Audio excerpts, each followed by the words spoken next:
गई हमारी रिएक्शन, पूरी प्रोसीड भी हो गई, हमने अच्छे से बैलेंस भी इसको कर लिया है, ठीक है ना।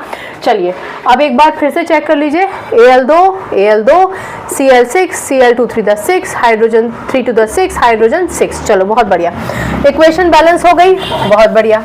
अब इक्वेशन बैलेंस होने के बाद पहले हम इसका नाम लिख लेते हैं, कुछ चीज़ें समझ लेते हैं, फिर इस पर और फिर इस पर डिस्कशन करेंगे। ये तो आपको पता ही है एल्यूमिनियम है, हम इसका नाम लिख देंगे एल्यूमिनियम। ये आपको पता ही है हाइड्रोक्लोरिक एसिड है, दे भी रखा है क्वेश्चन में हाइड्रोक्लोरिक एसिड, ठीक है ना। ये क्या है आपका, ये होगा एल्यूमिनियम क्लोराइड। एल्यूमिनियम क्लोराइड, याद रखिए कि क्लोरीन जब मेटल के साथ जुड़ जाता है तो हम उसको क्लोराइड बोलेंगे।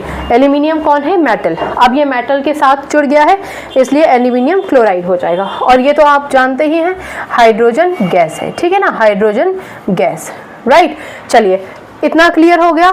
तो एक चीज़ और समझिए, जब आप इसको किताबों में पढ़ेंगे तो आपको किताब में इस एल्यूमिनियम के साथ ब्रैकेट में S लिखा मिलेगा, इसके साथ आपको AQ लिखा मिलेगा एक्वस, इसके साथ भी आपको AQ लिखा मिलेगा और इसके साथ आपको गैस लिखा मिलेगा, ठीक है। ये जितने भी सिंबल्स हैं ये इस तरीके से एलिमेंट या कंपाउंड के बाद लिखे होंगे। मेरे पास यहाँ जगह नहीं थी इसलिए मैंने ऊपर लिख दिया है।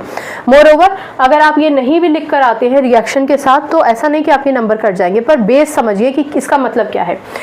एल्यूमिनियम एक मेटल है, सॉलिड फॉर्म में होता है इसलिए उसके आगे सॉलिड लिखा है। हाइड्रोक्लोरिक एसिड लेबोरेटरीज में कॉन्सेंट्रेटेड फॉर्म में आती है। उस कॉन्सेंट्रेटेड हाइड्रोक्लोरिक एसिड को हम डाइल्यूट करते हैं। डाइल्यूट करने का मतलब ही है कि उसमें पानी हम मिला देंगे, क्योंकि अब ये जो हाइड्रोक्लोरिक एसिड है जो कॉन्सेंट्रेटेड था जिसमें हमने पानी मिलाया है, पानी के मिलाने की वजह से वो डाइल्यूट हो गया है, ठीक है ना। इसका मतलब उसका एसिडिक कंटेंट कम हो गया है। तो क्योंकि पानी में मिलाने से हमने इसको डाइल्यूट बनाया है इसलिए इसके आगे एक्वस AQ लिखा है। एक्वा मतलब पानी, ठीक है ना, AQ इन्होंने दे भी रखा है डाइल्यूट हाइड्रोक्लोरिक एसिड, ठीक। डाइल्यूट के साथ ही हम सारे रिएक्शंस परफॉर्म करते हैं।